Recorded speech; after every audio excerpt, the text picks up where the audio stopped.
Hi friends, welcome to my new world YouTube channel. అందరికీ దీపావళి శుభాకాంక్షలు. ఈరోజు మనము గెండి క్షేత్రాన్ని చూద్దాం రండి. గెండి క్షేత్రము వేంపల్లె దగ్గర నుంచి చక్రాయపేట పోయే రూట్లో ఉంది.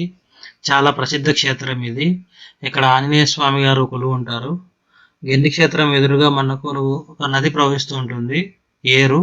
ఆ ఏట్లో నీరు చాలా బాగుంది. ఆ ఏట్లో స్నానం చేసి మేము దర్శనానికి వెళ్ళాము. చాలా అంటే చాలా బాగుంది. ఈరోజు దీపావళి పండుగ కాబట్టి జనాలు చాలా ఎక్కువ మంది వచ్చారు. ఇక్కడ మనకి ఫ్రీ దర్శనం ఉంటుంది, 50 రూపీస్ టోకెన్ ఉంటుంది, విఐపి దర్శనం ఉంటుంది. 50 రూపీస్ దర్శనం అయితే కొంచెం తొందరగా అవుతుంది. ఈరోజు పండగ ఏందన్న జనాలు చాలా ఎక్కువ మంది వచ్చారు. ఇది ఎంట్రెన్స్. మనం ఇక్కడ టోకెన్ తీసుకొని వెళ్ళాలి. లోపలికి వెళ్ళాలంటే 50 రూపీస్ టోకెన్. ఇది దర్శనం అయిపోయిన తర్వాత లడ్డూస్ కౌంటర్ దగ్గరికి వెళ్ళేటప్పుడు. ఈరోజు జనాలు ఎక్కువ మంది ఉన్నారు కాబట్టి లోపల గుళ్ళో మొబైల్ అలౌ చేయలేదు. అందుకోసం మీకు లోపల ఫుటేజెస్ ఏం చూపించలేని పరిస్థితి ఈరోజు. కానీ మీకు బయట మొత్తం చూపిస్తాను.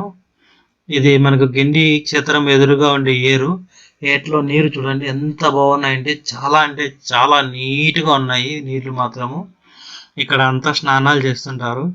మేము ఇక్కడ స్నానం చేసేసి గుడికి దర్శనానికి వెళ్ళాము. ఈ ఏరు దాటిన తర్వాత అటు సైడ్ కూడా గుళ్ళు ఉన్నవి, చిన్న గుళ్ళు. రాముని గుడి ఒకటి, శివుని గుడి ఒకటి ఉన్నవి అక్కడ ఆ సైడ్. ఆ గుళ్ళను మీకు జస్ట్ జూమ్ చేసి చూపించాను. ఇంకా చాలా అంటే ఇక్కడ చాలా వాతావరణం చల్లగా ఉండింది, చాలా బాగుంది. ఇక్కడ పిల్లలు ఆడుకోనికి చిన్న చిన్న టాయ్స్ మారి అవి ఉన్నవి.